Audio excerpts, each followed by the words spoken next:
നഗരൂരിൽ ഉത്സവപ്പറമ്പിൽ SI ആക്രമിച്ച CPOയ്ക്ക് suspension. Pallikkal സ്റ്റേഷന്റെ CPO ചന്തുവിനെയാണ് suspend ചെയ്തത്.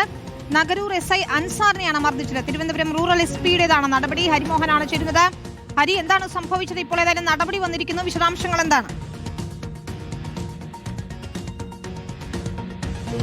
വിനിത, 2 ദിവസം മുൻപാണ് തിരുവനന്തപുരം നഗരൂർ പോലീസ് സ്റ്റേഷൻ പരിധിയിലുള്ള വെള്ളല്ലൂർ ശിവക്ഷേത്രത്തിൽ ഉത്സവം നടക്കുന്നത്. ഉത്സവത്തിനിടെയാണ് ഈ ചന്തു, അതായത് പള്ളിക്കൽ സ്റ്റേഷനിൽ CPO ആയിട്ടുള്ള ചന്തുവും ചന്തുവിന്റെ സഹോദരൻ ഒപ്പം തന്നെ സുഹൃത്തുക്കളൊക്കെ ചേർന്ന് മദ്യപിച്ച് ബഹളം ഉണ്ടാക്കിയത്. അവിടെ ഉണ്ടായിരുന്ന നാട്ടുകാരുമായി മദ്യപിച്ചതുമായി ബന്ധപ്പെട്ട് ചില തർക്കങ്ങൾ ഉണ്ടാകുന്നു. പിന്നീട് കയ്യാങ്കളിയാകുന്നു. വലിയൊരു സംഘർഷത്തിലേക്ക് അത് പോവുകയാണ് ചെയ്യുന്നത്. തുടർന്നാണ് നഗരൂർ പോലീസ് സ്റ്റേഷനിലെ പോലീസ് ഉദ്യോഗസ്ഥർ, SI അടക്കമുള്ള ഉദ്യോഗസ്ഥർ എത്തിക്കൊണ്ട് ഈ പ്രശ്നം ഒത്തുതീർപ്പാക്കാനും ഇവരെ പിടിച്ചു മാറ്റാനും ശ്രമിക്കുന്നത്.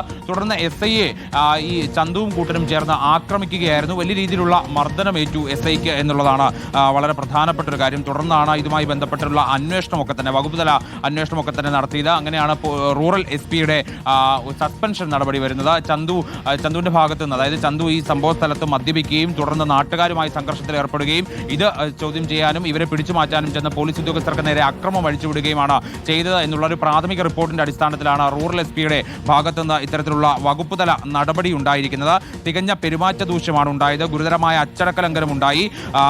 ഇത് പോലീസ് സേനയ്ക്ക് അവമതിപ്പും കളങ്കവും വരുത്തിയതായി പ്രഥമദൃഷ്ട്യാ ബോധ്യപ്പെട്ടിരിക്കുന്നു എന്നുള്ളതാണ് റൂറൽ SP-യുടെ ഉത്തരവിൽ പറയുന്നത്. ഇനിയിപ്പോൾ ഇതുമായി ബന്ധപ്പെട്ടുകൊണ്ട് ഒരു വകുപ്പുതല അന്വേഷണം കൂടി നടക്കുന്നുണ്ട്. 14 ദിവസത്തിനുള്ളിൽ കരട് കുറ്റാരോപണ മെമ്മോ തയ്യാറാക്കും.